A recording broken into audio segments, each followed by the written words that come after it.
You're listening to And the Plot Thickens, an Authors on the Air Radio Network podcast. Join your host, suspense and horror writer Jeff Crawford, as he explores the art of creating tension and mood with authors from a wide variety of genres.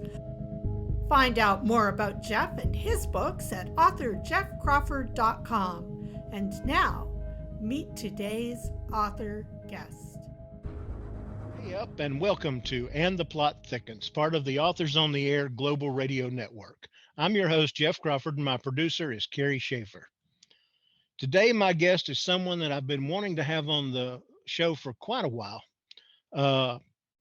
Creative and resilient only begins to describe her. She has a list of books as long as my arm, and from what I've been able to tell so far, she is a genuinely and extraordinarily nice person as well. Welcome to the show, Michelle Ann Hollstein. Hi, Jeff. Thank you so much for having me on your show. It's a treat, and and the treat belongs to me and all the listeners. Thank you so much for being on. We'll jump right in, because that's what I do. You're all over the place as far as genres. I mean, Yes. fantasy, suspense, thrillers, sci-fi, mystery, and even nonfiction. Yes. You correct me if I leave anything out. Do you have a particular favorite that you prefer to work in? Because you've written so many books in so many different areas, and to me, that's really highly laudable. You know, I enjoy so many different genres, even when reading. And I started with fantasy, and I got hooked on fantasy, and I was like, oh, this is great. I love it. Then I was like, gee, I wonder if I could write a mystery. I think I'm going to try a mystery. And then I started writing cozy mysteries, and then I got hooked on cozy mysteries. And I also enjoy the paranormal. So then I thought, I want to try some paranormal. So let's see if I can do that. So I switched over, did some paranormal while I was still writing cozy mysteries. And then recently I thought, I love The Walking Dead. I'm a huge fan. And I remember watching the first couple of episodes, sitting there on the edge of my seat, just going, not knowing what was going to happen. And I thought, I want to try to write something scary. I wonder if I can do that. And so that's when I started writing my Fatal Reaction series. And I literally sat there on the edge of my seat because I was so frightened for my characters. And I don't know, I just have a lot of fun trying all these different genres out. I don't know if I have a favorite. There's fun things in each genre that I look forward to. I did just start another sci-fi series because I have to say I love sitting on the edge of my seat writing Fatal Reaction, and I wanted to have that same gripping feeling and fear for my characters. So Yeah, I think there's probably a misunderstanding when writers get asked that about favorites, between what they're most comfortable with and what's their favorite. That's two totally different things. I'm comfortable with doing certain things, but they're not necessarily my favorite ones. So I wasn't sure, but I understand exactly why you jump and jump and jump, because the interests change. I mean, there was a particular singer, and this isn't about me, but I want to say this. There was a particular singer that I was a huge fan of, and I would go see him in concert whenever he came around. And every time I would watch him, he would be playing a different instrument, than the last time. And I would say, oh, I want to learn that. So as a result of watching him, now I played 9 different instruments. Oh, wow. But it's the same thing. I'd like to try that, Yes. I probably should have stuck more with the writing and less with the banjo and and whatever, but I understand exactly where you're coming from. Suspense in writing is what we focus on during these conversations. But is there a suspense in the project itself to you? And by that, I mean, do you have a list somewhere of projects that you're going to write and just check off as you go to them? Or are you in the dark until something new pops up after you finish the one you're working on? I'm always in the dark. um, Pretty much with my writing. I do have other books that I had started, because it all starts with whatever scene pops into my head that I had started writing and I put aside. But honestly, I have not gone back to any of those because there's another scene and something else that pops into my head, and I'll end up spending all my time on that instead of going back. I might go back to some of those other things, but generally I'm in the dark. Okay. For you, suspense or edginess is created in a story the easiest or the most effective. How? Is it dialogue? Is it histories within the story? Is it setting? Or how does that come about the easiest for you? I love dialogue. I really love dialogue, but I also like to get into the mind of my character. And sometimes it's the setting too. Gosh, it's, all of the above. It's really, it depends on the scene. But I've got to say, I really do enjoy dialogue a lot with my characters. So even if I don't explain what's going on in their mind, you can kind of get a glimpse of what's going on through the dialogue, without giving away the whole story. But that's a tricky one on creating suspense, because I think suspense needs all of the above. It needs that spooky setting. It needs the dialogue. That's a really tricky one for me to answer, Well, it especially. is.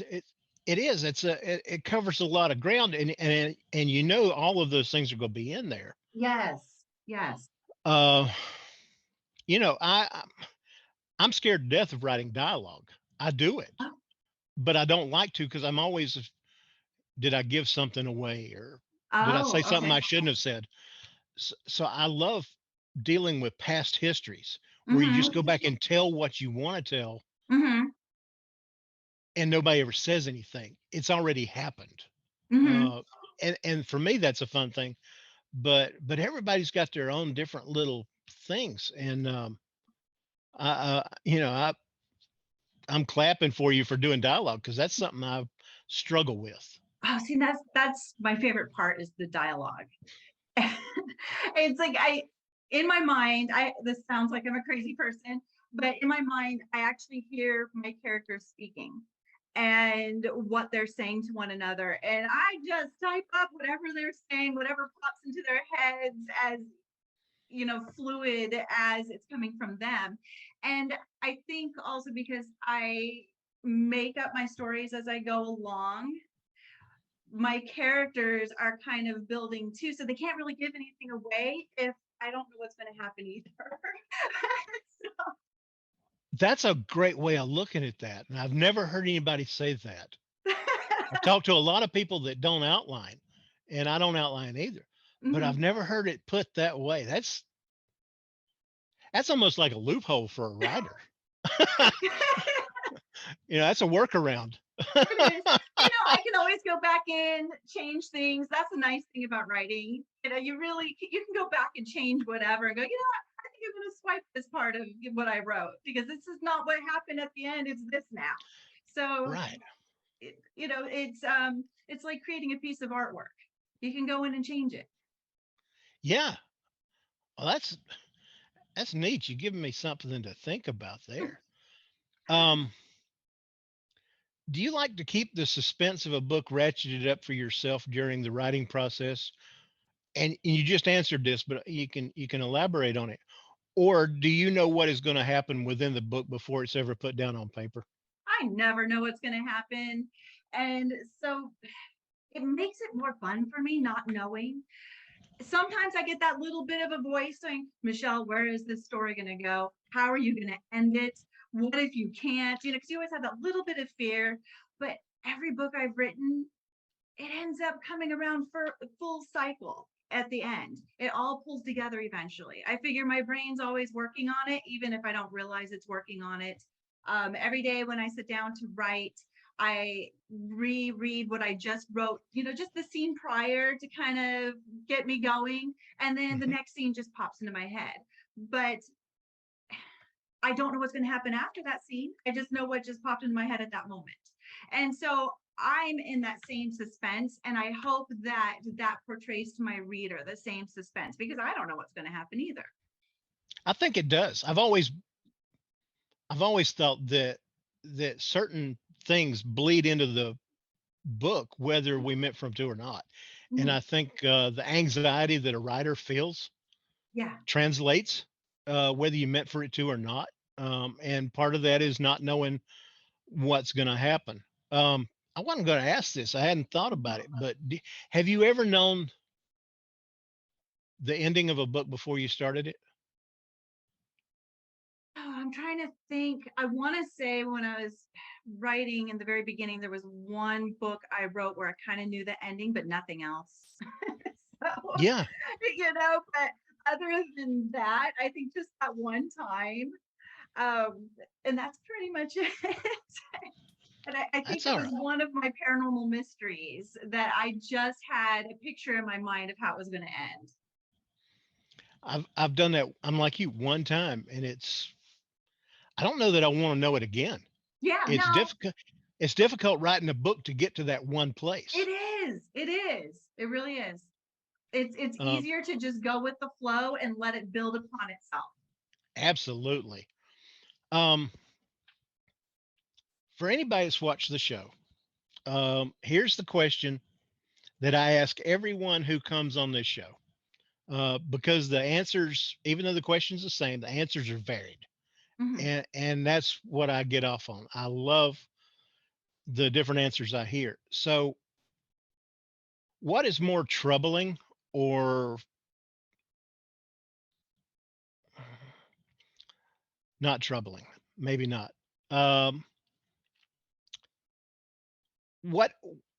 What's more difficult for the reader, in your opinion?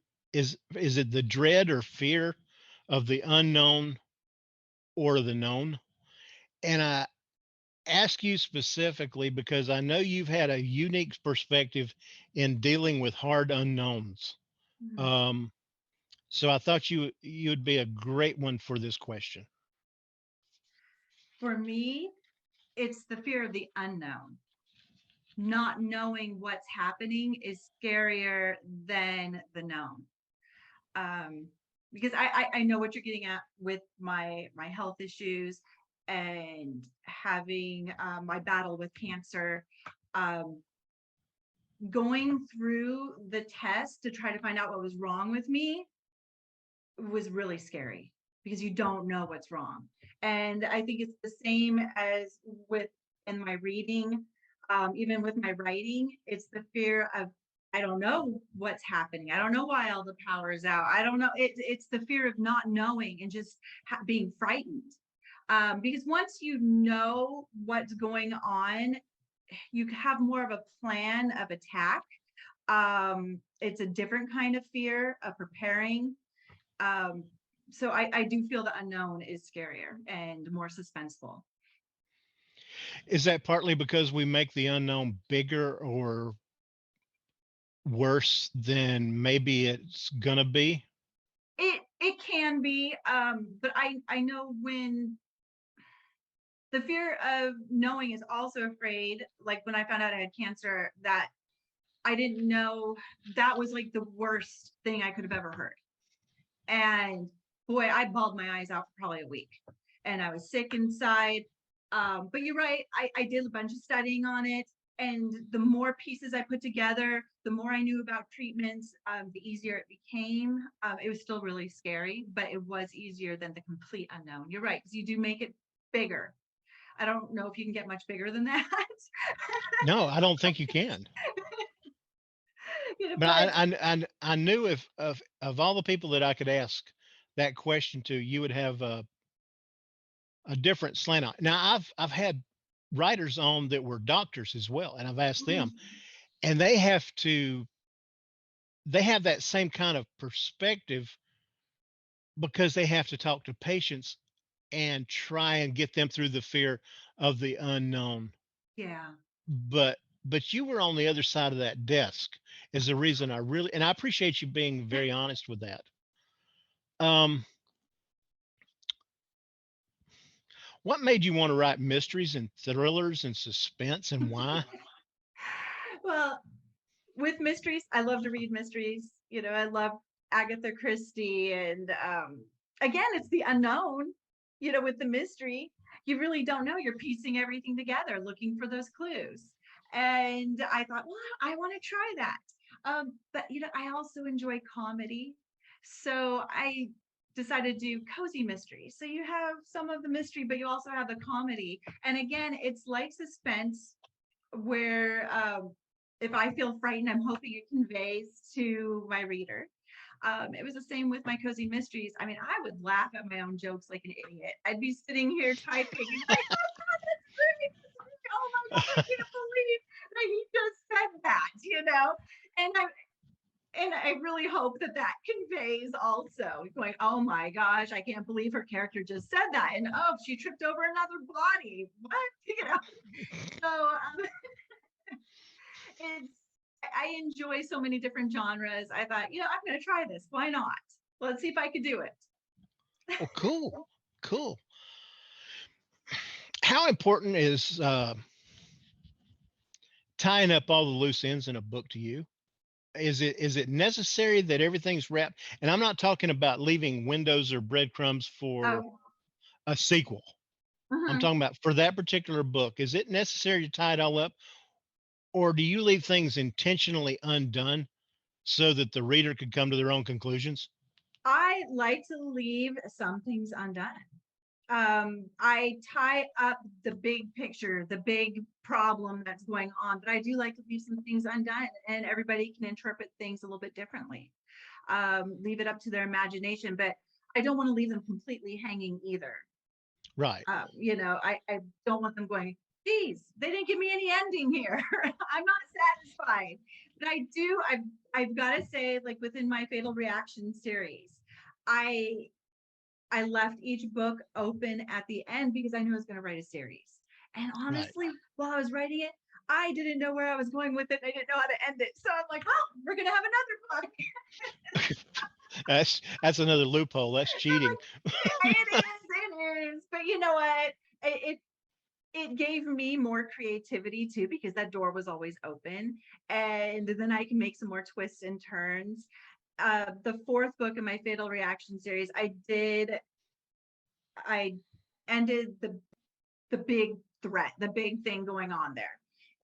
But I did leave it somewhat open, so that the reader can go, okay, well, either this happened or that happened. How do I want to think of this as happening? And it also left an opening for me, because I am thinking of doing another series that takes place 5 to 10 years down the road after the first 4 books. But I think, Neat. yeah, so it goes back and forth on that. Now, when it's a mystery, obviously I want to wrap that up so they know who the murderer was. So, Well, sure. which is a little bit different than the sci-fi series where I kind of leave it open. Right. Okay, that's great. Uh, before we use up every bit of our time, tell everybody where they can find you and your latest release, plus all of your earlier books.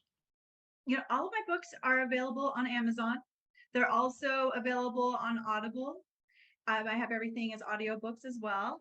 And you can go to my website at michellehollstein.com, and everything's listed there. Great, fantastic. Um, this has been such a treat today. Um, I hope, I really hope I can persuade you to come back as soon as you can and we can continue this talk. I would love to. We'll have to do it. I'm writing a brand new series. So When Darkness Falls. Great. Yeah. Folks, get the books, all of them. Michelle is as terrific a writer as she is a conversationalist. I'm not just saying that. I am reading one of her books right now. I read one at home when I'm not writing, and then I keep one at my office. And when I have minutes here and there, hers is the one sitting on top of my desk right now that I'm reading. So go out and get these. You won't be disappointed, I guarantee you. And thank you so much for being on the show today. Thank you so much, Jeff. I was so excited to do this. Okay. Oh, it was great, and it was. I'm looking forward to the next time. Okay, me too. This has been And the Plot Thickens. Tune in next time for another interesting discussion with another fascinating author. If you're interested, you can follow me on Instagram, TikTok, Facebook, and on the And the Plot Thickens Facebook page. Find my author page at Amazon for all the books that I've written. And until next time, read a book and tell everyone that you've read it. Reviews do matter. Keep gigging and gouging, AM. We're all pulling with you and for you, buddy. And y'all have a great week, and thank you for tuning in.